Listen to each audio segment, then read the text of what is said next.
कार्तिक मास के 14वें अध्याय में नारद जी जलंधर को कैलाश पर्वत पर मौजूद खजाने के बारे में बताते हैं और माता पार्वती की सुंदरता के बारे में भी वर्णन करते हैं।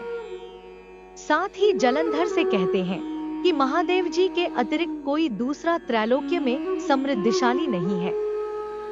श्री नारद जी बोले, हे राजन, उस भक्तिमान त्रैलोक्य के स्वामी दैत्येंद्र जलंधर ने विधिवत हमारी पूजा की और हंसकर हाथ जोड़कर स्नेहपूर्वक वह बोला, हे देवर्षि, आप इस समय कहां से आ रहे हैं?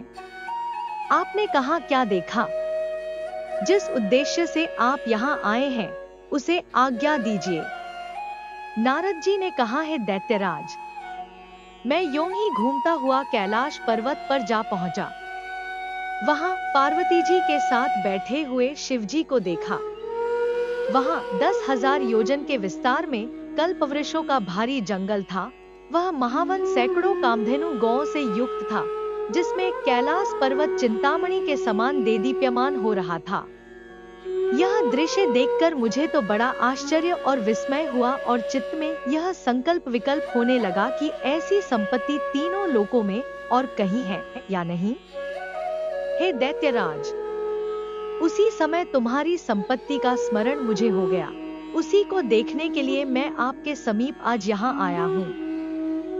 स्त्री के बिना तुम्हारी यह संपत्ति देखकर भी मैं इसी निष्कर्ष पर हूँ कि महादेव जी के अतिरिक्त कोई दूसरा त्रैलोक्य में समृद्धिशाली नहीं है।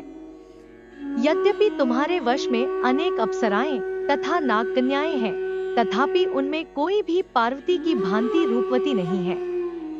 प्राचीन काल में जब पार्वती के सौंदर्य रूपी समुद्र में डूबकर ब्रह्मा जी का भी वीर्यपात हो गया था, तब भला उनके सौंदर्य की उपमा किससे दी जा सकेगी? जिस मत्स्य रूपिणी पार्वती ने विरागी और कामदेव के शत्रु होने पर शिवजी को सरलता पूर्वक अपनी सुंदरता रूप विकराल कीचड़ में फंसाकर शिवजी को नाच नचाया था।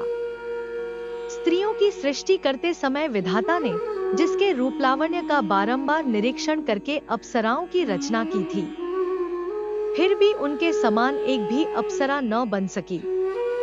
अतः स्त्री रूपी रत्न भोग करने वाले शिवजी की वह समृद्धि सर्वश्रेष्ठ है।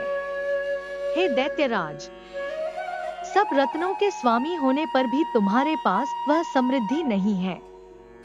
ऐसा कहकर तथा उससे परामर्श करके मेरे लौट आने के बाद वह पार्वती के रूप का वर्णन सुनकर काम ज्वर से पीड़ित हो गया।